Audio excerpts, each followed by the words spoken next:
Valla tarasınlar. Tarasınlar böyle yaşamaktaysa taranmak gerekirse taranacaksın yani.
Aşkaba meydana çadırı ver Türkiye'den. Hadi çadırına daha başlasın. Çadır daha var. Ana biz olduk ana.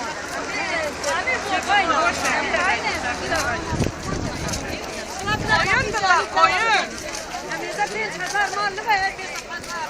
Koyun da koyun. Hadi git. Ben 3 tane 4 tane getirdim. 4 tane 60 kilo geldi. Nasıl yaptın? 5 kilo.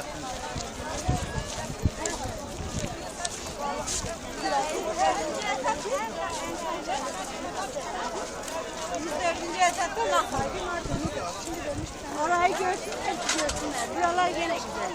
Bizim binadan zaten bir tane kadın gitti, işte binaya kapattı.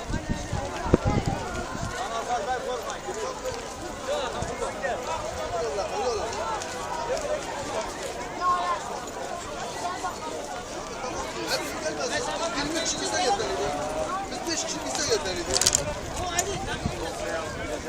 Ben de onu görüyorum. Dur söyle oğlum. Söyle oğlum. Burayı kapatalım. Burayı gidiyoruz.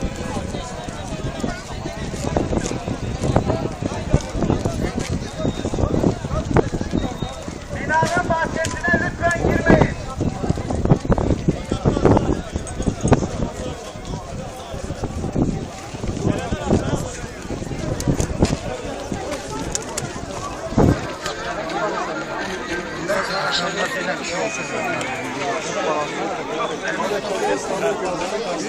Vahap Bey. Adamlar kendi imkanları ikna açtı. Sonra da Vahap Bey. Abi gel. Basın nerede abi? Basın yok bizim orada hiçbir tane yok. Hepsi polis basın.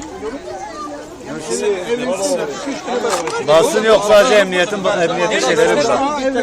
Bunlar emniyetindir. Emniyetindir bunlar.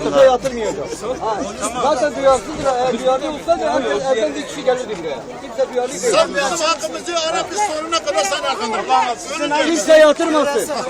Yönetime para yok. Evrensel bir duyguyla yaz. Kanuni yönden. Kim ne yaparsa yapsın.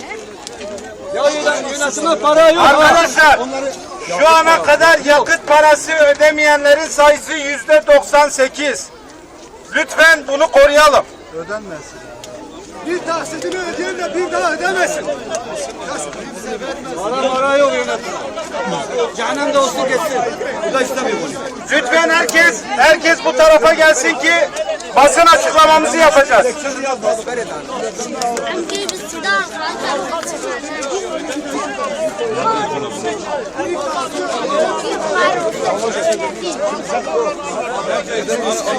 Yönetim!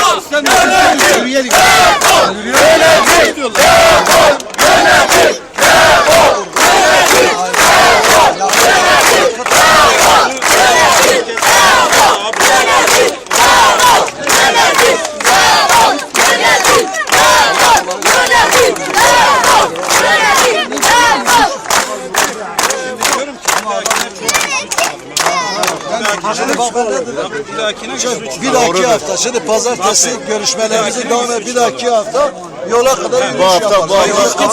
Bu hafta bu kadar geldiyse, bir dahaki hafta Arkadaşlar şunu buraya gelmeyenlere lütfen iletin. Her pazar günü, her pazar burada Üçkuyulular Mağdur Platformu adına yapacağız bu işi. Her pazar buradayız. Bu iş çözülene kadar buradayız.